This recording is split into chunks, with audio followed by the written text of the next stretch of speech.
Namo tassa bhagavato arahato samma sambuddhassa. Namo tassa bhagavato arahato samma sambuddhassa. Namo tassa bhagavato arahato samma sambuddhassa. Buddhang saranang gacchami, Dhammang saranang gacchami, Sanghang saranang gacchami.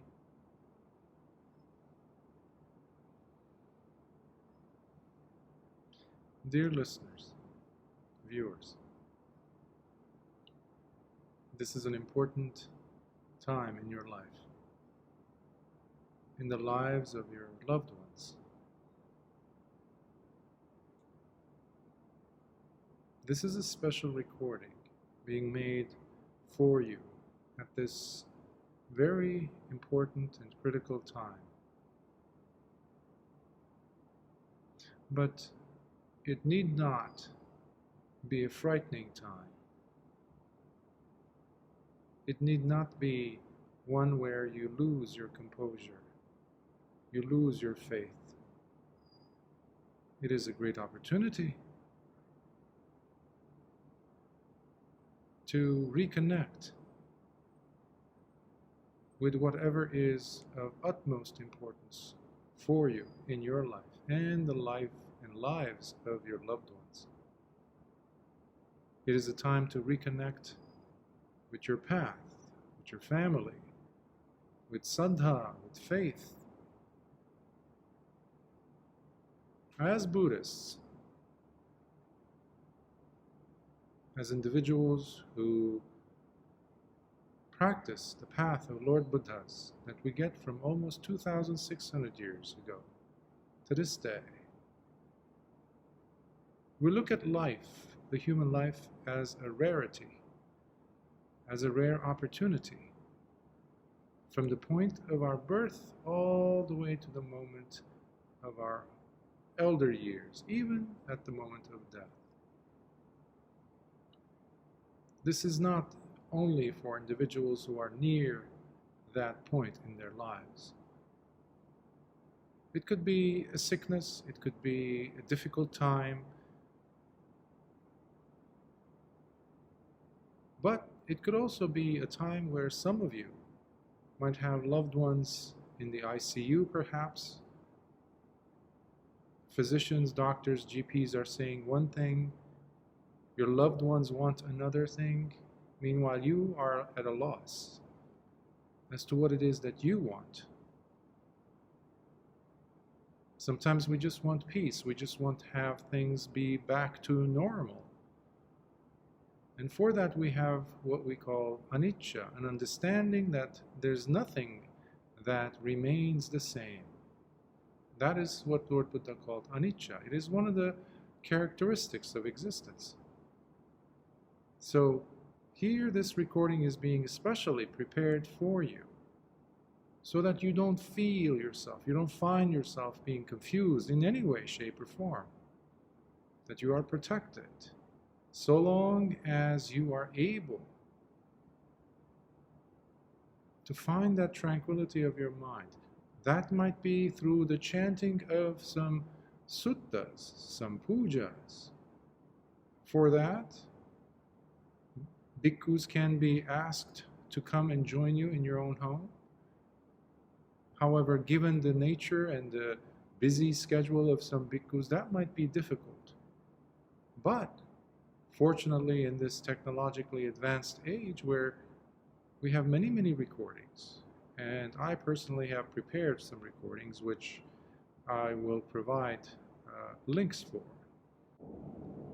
This will be provided, and also where you can listen and just listen to the voice even now. But the critical thing that I would love for you to remember is to maintain a positive energy around the individual, around the sick person, around the person with illness, around the person. In some of your listeners might even have a person in the ICU, so I'm putting you all under one recording.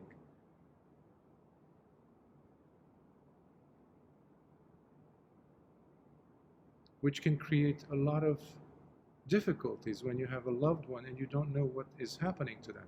Or you have someone, you know they are going to be passing soon, but you don't know what to say to them. So I will try to address all these different categories of you listeners and your own unique circumstances in one recording. The first and most important common denominator in all of these situations is this. Please do not dwell on thinking about negative things. If you have any family members that you have had issues with, fights with, arguments, debates, quarrels with, please leave that outside the hospital, outside the room, outside your home, outside that room. When you're coming over to visit your loved one, if it is permissible by, let's say if it's a hospital situation, the physicians are allowing you to go there and be there in the same room, it is very important for all of you to be smiling. Yes. Every time you increase the sense of joy within you, your heart becomes uplifted. Your energy changes. And even when we have a fever or we get sick, our sensitivity to the tiniest, subtlest energy fluctuations in ourselves, but especially around us, we become highly attuned to. So the last thing you want is to have your loved one who is ill, or he is or she is in the process of healing, or in some cases they're on their way out of this body that is breaking down. In all these situations, it is essential for you to be uplifted. Think about something positive. If you have relatives around you, brothers, sisters, fathers, mothers, friends, aunties, uncles, whoever they might be, try to talk about things that are uplifting. Memories, whimsical, comical things that have happened with this person involved, the person who is ill, the elderly person, for example. That energy can even affect them. In fact, it will affect them so much because their sensitivity is on a higher level than ours. Especially if they are drifting into unconsciousness. In some cases, you might be in a situation where your loved one is in a coma, and that can really make a person become their loved ones who are standing, watching this, very perplexed and afraid. That fear, please leave it outside. But you say, Bhante, what can I have there? What is it permissible? What can I feel at least? Feel love for them. Feel love for them. In fact, that is why you're there. And if it's a parent, it is because of them you are there in this body. So you can at least have a sense of gratitude and a celebration of those factors instead of being so enmeshed, so fixated, so consumed by what ifs. And those what ifs, I don't know what will happen, I don't know. That fearful state will agitate your mind and influence them. So please, if you want to do a very quick, helpful action in that situation where you think you are beyond help, think again, because you're in fact in very much of a controlling position.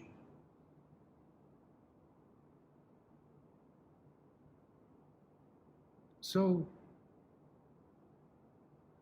the very last thought, in case a person is passing, I will say that as well, because some of you are in that situation when you're listening to this video, which will be provided for you. If you are in that position, remember that many times in the suttas, in the discourses, where Lord Buddha and his senior disciples, whenever they were asked to go by a person who was ill or they were dying. They would always try to calm the person's mind down. If they were afraid, they would use a soft voice. They were sending them metta. And you start sending metta not by words. You send them by your feeling of metta and also having a joyful expression on your face. Being lighter yourself. So please consider that. Please have that with you. Because you might even chant suttas, or you might want to have a lot of chanting going on, but you are so stressed, you're so strained, you're so tight in your approach, you create tension, more suffering for the other person. So that is not what we want. So I'm here to encourage you to smile more in that moment, because as Lord Buddha did, as his senior disciples used to do with ill persons, with individuals who were suffering, they would teach them to calm the mind down. Because those very last few moments of one's life, what we think about, what we feel is extremely important, because that dictates where they will end up in their next life. So you don't want them to be perplexed, afraid. It's okay, is a good thing, you could say. Even if you don't know anything about Buddhism or the Dhamma or the teachings, that's okay. There are many teachings that are available from so many sources, and Dhammapada recordings are wonderful. I have made them available, all suttas. So you can just listen to them in English, they're provided for. You have many beautiful chantings done by so many different bhikkhus from different countries, in fact. You have some from Cambodia, you have some from Thailand, you have some from Burma, you have some from Sri Lanka, the West. So you have all these varieties at your fingertips. So what I am offering here is just one of these sources to help you in this difficult time. So another question that comes up is, what would I do? What would I say if they ask me for some things and I don't have an answer, Bhante, my loved one? And this could be a situation where they just have a mild fever, or they are sick, or they are extremely terminally ill. It's important for the person to constantly be reminded of the 5 precepts. What are they? You can say it in Pali, but I'll just, instead of saying it in Pali, I'd rather saying it in English so you can immediately understand, because not many people understand Pali. I would rather you know and understand what it is that we mean by the 5 precepts. So the first one is, I undertake I take the vow, I take the decision to undertake the training rule, to restrain myself, to abstain from doing harm to anyone intentionally, to kill anyone intentionally. Intention is very important in the Dhamma, in this practice. Intention is what makes our action turn into karma, which has an impact, which can bear fruits, an outcome. So you're saying, I vow not to harm anyone, not to kill anyone intentionally. So saying this is extremely important to the listener. This also can be said to a person who is even in a coma, who's unconscious. But the only thing is, I request that you do not touch them when you're saying it. So if the person is unconscious, you can approach them and whisper these words in your language, the way you understand them, into their ear, softly whispering. Second precept is, I undertake to take the training rule to abstain from taking anything that is not freely given to me intentionally. So that's the second one. So not to steal. The third one is not to engage any sexual misconduct. You're just saying these things because you're preparing the mind excuse me, And you're helping the person to be reminded, even if they have just a mild sickness, you're encouraging them to become grounded. And you're saying it with a very caring and tender voice. Very important. And so sexual misconduct means cheating on your loved ones, causing harm to someone else's body, someone who is under someone else's protection, against your own partner, etc., etc. Any situation where because of this sexual act, someone is going to get hurt, including yourself. So you're abstaining from that. The fourth precept is to abstain from. You're taking the vow. You're making that training happen. You're training yourself in abstaining from saying what is false, meaning lying for some benefit, to get a gain out of it, or to use harsh words, or to curse, or use nasty words at someone because of anger, jealousy. So you're staying away from that. You're staying away from gossiping. You're staying away from just using frivolous or empty chatter that wastes our time, our energy, and makes the mind become more and more dull. You're staying away from those. So this is the fourth precept. And then finally, the fifth precept. You're staying away from intentionally taking any drugs, any intoxicating substances, even if they're legal, unless it is prescribed by a physician because of a physical ailment. So these 5 are extremely important to be reminded. You yourself, but especially for that person, and especially in situations where the person is nearing that moment. If a person is in the ICU, where you don't know what will happen, you're not telling them, okay, be prepared to die. We're all going to die. I know in some cultures we have this phobia against death, even though we're all going to get out of here not alive. So we're very much of realists in this path. The Buddha did not sugarcoat it or have rose-colored glasses about life and death. We have to have an appreciation of death as well as life. We can't have one without the other, you know. So this is a mature way of approaching life.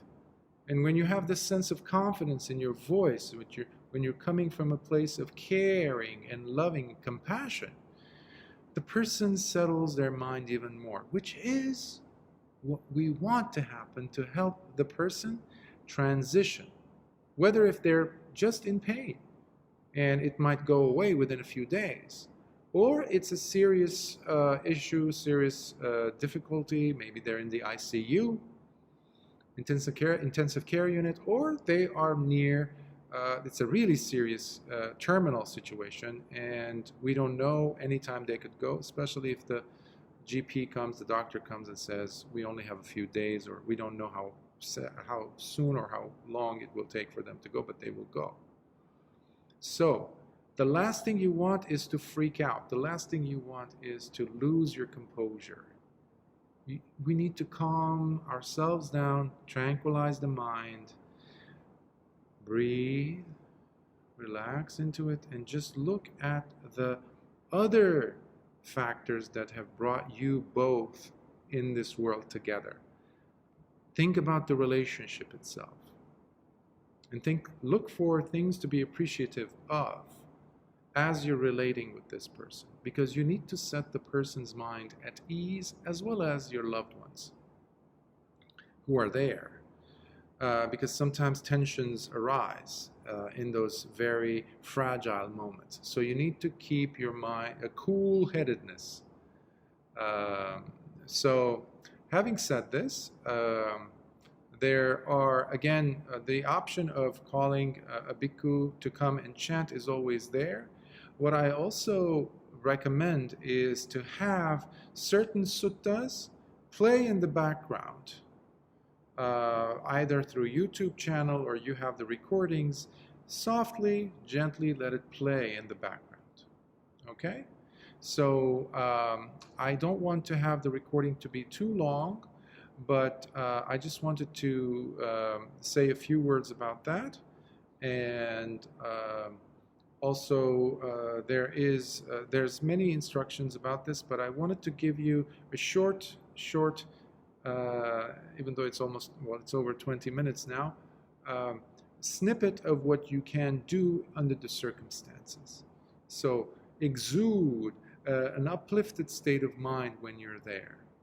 It's okay. Remind yourself to say, it's okay. It's okay. It's okay.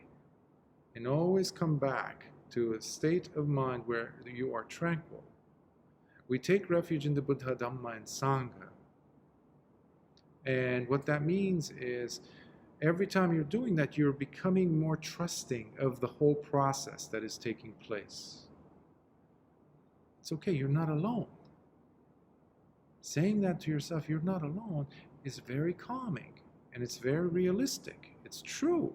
You're not alone in this situation. So I will make this our first recording and leave it up to more input that might be coming in as to listeners' requests in this area. And if I am able to provide more details, more clarifying videos in the same vein, please do let us know. So other than that, I'll say sharing of merits in Pali. Akasatha chabumata devanaga mahiddhika punyantang anumoditva chirang rakhantu lokasasanan. Akasatha chabumata devanaga mahiddhika punyantang anumoditva chirang rakhantu desanan. Akasatha chabumata devanaga mahiddhika punyantang anumoditva chirang rakhantu mam paranti. Sadhu, sadhu, sadhu. May you be well, and may your heart and face be full of smiles. Until next time, Sukhi.